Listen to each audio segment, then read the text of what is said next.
Can y'all see me? Can y'all hear me? I'm a little dark, aren't I? Hi. Oh, that's a little better. Hello. How's everybody out there today? I am Kristen. I'm the director of the Island Free Library on Block Island. I am not at the library today. This is not the library. This is my mother's home in Matunic Hills. I am up in the hills, in the woods, bringing you a story from Ernest Hemingway today. Pretty fitting. I was thinking that was not really how it just, I was not purposely trying to connect those pieces, but that's how they connected. I brought the Ernest Hemingway Nick Adams story book, the Nick Adams stories book off island with me. And so here I am in the woods reading stories about the woods. I hope everybody's doing well. It's a beautiful day in Rhode Island. I hope you're having a beautiful day wherever you may be. Thanks for coming to the program and for staying connected to the Island Free Library through literature. That is the goal of this program, for us to stay connected to you and for you to stay connected to us. And boy, it seems like from the Rhode Island COVID numbers and numbers across the country that we will continue this program for quite some time to, touch base, see how you're doing, check in with yourself, hear from your local library, all those things. Be read a story, right? So nice to be read a story. So, maybe this is a time where you turn off the TV, turn off the Patriots game, sit back, have a cup of tea, coffee, maybe 3:00 on a Sunday afternoon. Maybe you're having a glass of wine or a cocktail, whatever you're doing, enjoy yourself, breathe deep, connect with us and connect in with yourself there, right? How are you feeling? Is it getting to be too much? Are you feeling good today? What's happening with you? Well, I'm pretty good today. Good. I'm good. I hope you are too. So I work to diversify the stories that we read on Frankenstein Tea, or that I read and you listen to. We meaning like, the whole process of being together. But I have to say, I often come back to Hemingway. But this Nick Adams stories, it's a little, I've read a few things from here. I think I've read everything that I liked best already. So now I'm like, I got to put this book back. I got to find something else to be my go-to. I think I'm almost done with this book. Maybe not. I might have to read from it tomorrow because I am off island again tomorrow, but I'm getting pretty close to done with this one. But, not saying anything disparaging about Ernest Hemingway by any means. But these are the Nick Adams stories. This edition was printed by Bantam. This is a Bantam edition in 1973. 1972 was the Ernest Hemingway Foundation edition. 1927 was a renewal copyright. So, they're getting old. That's getting there. These are almost, as we say, legal for Frankenstein Tea. Almost legal, right? Copyright law is 100 years. It gets to be in the public domain. But as always, I do this as the librarian of my rural community. And so this is a way for me to turn people on to different stories and authors and genres and voices and ideas and thoughts. And so I think they're all legal. But as far as copyright and me making a recording, I push it. Okay, so I'm going to read from the Nick Adams story. I'm going to read the end of something. I'm going to have a sip of water first. Or a few sips of water. And I'm going to read The End of Something for you today by Ernest Hemingway.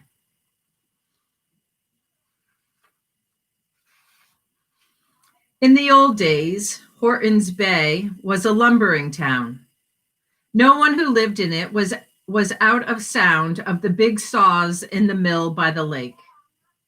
Then one year there were no more logs to make lumber.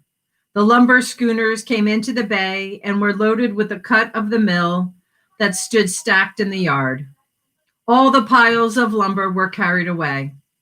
The big mill building had all its machinery that was removable taken out and hoisted on board one of the schooners by the men who had worked in the mill. The schooner moved out of the bay toward the open lake, carrying the two great saws, the traveling carriage that hurled the logs against the revolver, circular saws, and all the rollers, wheels, belts, and iron piled on a hull-deep load of lumber. Its open hold, covered with canvas and lashed tight, the sails of the schooner filled and it moved out into the open lake, carrying with it everything that had made the mill a mill and Horton's Bay a town. The one-story bunkhouses, the eating house, the company store, the mill offices, and the big mill itself stood deserted in the acres of sawdust that covered the swampy meadow by the shore of the bay. 10 years later, there was nothing of the mill left except the broken white limestone of its foundations showing through the swampy second growth as Nick and Marjorie rowed along the shore. They were trolling along the edge of the channel bank where the bottom dropped off suddenly from sandy shallows to 12 feet of dark water. They were trolling on their way to the point to set night lines for rainbow trout. "There's our old ruin, Nick," Marjorie said. Nick, rowing, looked at the white stone and the green trees. "There it is," he said. "Can you remember when it was a mill?" Marjorie asked. "I can just remember," Nick said. "It seems more like a castle," Marjorie said. Nick said nothing. They rowed on out of sight of the mill, following the shoreline. Then Nick cut across the bay. "They aren't striking," he said. "No," Marjorie said. She was intent on the rod all the time they trolled, even when she talked. She loved to fish. She loved to fish with Nick. Close beside the boat, a big trout broke the surface of the water. Nick pulled hard on one oar so the boat would turn and the bait, spinning far behind, would pass where the trout was feeding. As the trout's back came up out of the water, the minnows jumped wildly. They sprinkled the surface like a handful of shot thrown into the water. Another trout broke water, feeding on the other side of the boat. "They're feeding," Marjorie said. "But they won't strike," Nick said. He rowed the boat around to troll past both the feeding fish, then headed it for the point. Marjorie did not reel in until the boat touched the shore. They pulled the boat up the beach and Nick lifted out a pail of live perch. The perch swam in the water pail. Nick caught 3 of them with his hands and cut their heads off and skinned them, while Marjorie chased with her hands in the bucket, finally caught a perch, cut its head off, and skinned it. Nick looked at her fish. "You don't want to take the ventral fin out," he said. "It'll be all right for bait, but it's better with the ventral fin in." He hooked each of the skinned perch through the tail. There were 2 hooks attached to a leader on each rod. Then Marjorie rowed the boat out over the channel bank, holding the line in her teeth and looking toward Nick, who stood on the shore holding the rod and letting the line out from the reel. "That's about right," he called. "Should I let it drop?" Marjorie called back, holding the line in her hand. "Sure, let it go." Marjorie dropped the line overboard and watched the baits go down through the water. She came in with the boat and ran the second line out the same way. Each time, Nick set a heavy slab of driftwood across the butt of the rod to hold it solid and propped it up at an angle with a small slab. He reeled in the slack line so the line ran taut out to where the bait rested on the sandy floor of the channel and set the click on the reel.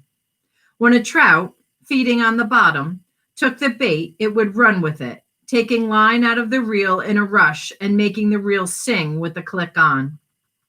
Marjorie rowed up the point a little way so she would not disturb the line.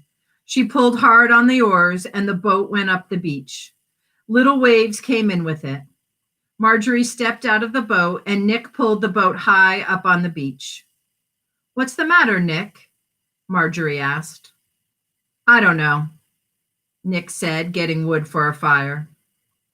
They made a fire with driftwood. Marjorie went to the boat and brought a blanket. The evening breeze blew the smoke toward the point, so Marjorie spread the blanket out between the fire and the lake. Marjorie sat on the blanket with her back to the fire and waited for Nick. He came over and sat down beside her on the blanket. And back of them was the close second-growth timber of the point, and in front was the bay with the mouth of Horton's Creek. It was not quite dark. The firelight went as far as the water. They could both see the two steel rods at an angle over the dark water. The fire glinted on the reels.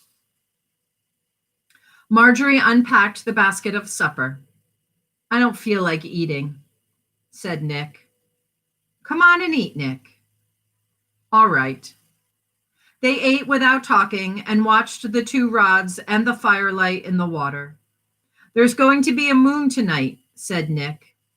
He looked across the bay to the hills that were beginning to sharpen against the sky. Beyond the hills, he knew the moon was coming up. "I know it," Marjorie said happily. "You know everything," Nick said. "Oh, Nick, please cut it out. Please, please, don't be that way." "I can't help it," Nick said. "You do. You know everything. That's the trouble. You know you do." Marjorie did not say anything. "I've taught you everything. You know you do. What don't you know anyway?" "Oh, shut up," Marjorie said. "There comes the moon." They sat on the blanket without touching each other and watched the moon rise. "You don't have to talk silly," Marjorie said. "What's really the matter?" "I don't know." "Of course you know." "No, I don't." "Go on and say it." Nick looked on at the moon coming up over the hills. "It isn't fun anymore." He was afraid to look at Marjorie. Then he looked at her. He sat there with her back toward him. He looked at her back. "It isn't fun anymore, not any of it." She didn't say anything. He went on. "I feel as though everything was gone to hell inside of me. I don't know, Marge. I don't know what to say." He looked on at her back. "Isn't love any fun?" Marjorie said. "No," Nick said. Marjorie stood up. Nick sat there, his head in his hands. "I'm going to take the boat," Marjorie called to him. "You can walk back around the point." "All right," Nick said. "I'll push the boat off for you." "You don't need to," she said. She was afloat in the boat on the water with the moonlight on it. Nick went back and lay down with his face in the blanket by the fire. He could hear Marjorie rowing on the water. He lay there for a long time. He lay there while he heard Bill coming into the clearing, walking around the woods. He felt Bill coming up to the fire. Bill didn't touch him either. "Did she go all right?" Bill said. "Oh, yes," Nick said, lying, his face on the blanket. "Have a scene?" "No, there wasn't any scene." "How do you feel?" "Oh, go away, Bill. Go away for a while." Bill selected a sandwich from the lunch basket and walked over to have a look at the rods.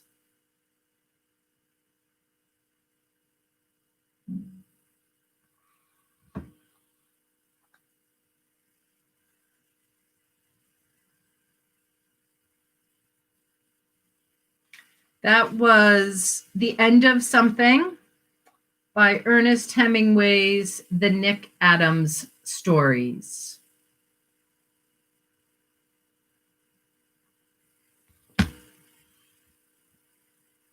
I hope you enjoyed. Thanks for coming to Frankenstein Tea. I hope you'll listen again on another day. I post this show as like 99.8% of the time every day at 3 p.m. I miss once in a while. I do take a time out once in a while. But mostly I'm here 3 o'clock live on YouTube with a short story. I hope to see you again. Thanks for coming. Enjoy your afternoon. Peace.